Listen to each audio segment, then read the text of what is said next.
বহু দিনৰ পৰা এটা আশা পুহি ৰাখিছিলোঁ আঠখেলীয়া নামঘৰ যোৱা। আমি বিয়াৰ পিছত যোৱাই নাই আঠখেলীয়া নামঘৰ। আৰু মানুহজনে ক'লে বোলে কাইলৈকে যাওঁ ব'লা কালি। তাৰপৰা ৰাতিপুৱা প্ৰথম শৰাইখনতেই গৈছোঁ আৰু আমি 5টামান বজাতে ঘৰৰ পৰা ওলাইছোঁ।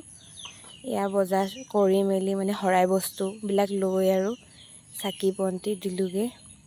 অলপমান বেলেগ হ'ল প্ৰায় এবছৰমান যোৱা নাছিলোঁ যে চাকি গছ এনেকৈ ইফালে দিলে ভাল হৈছে এতিয়া।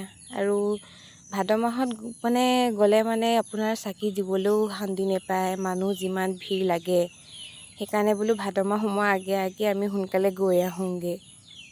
আৰু ইয়াত ধূপ চাকি জ্বলাই মেলি নামত বহিলোঁগৈ। নামত বহি প্ৰসাদো ৰাতিপুৱা অৱশ্যে নামঘৰত নিদিয়েগৈ, শৰাই বস্তু য'ত দিয়া হয় নহয় তাৰ পৰাই আকৌ টোপোলাটো মানে প্ৰসাদৰ টোপোলাটো লৈ আনিব লাগে।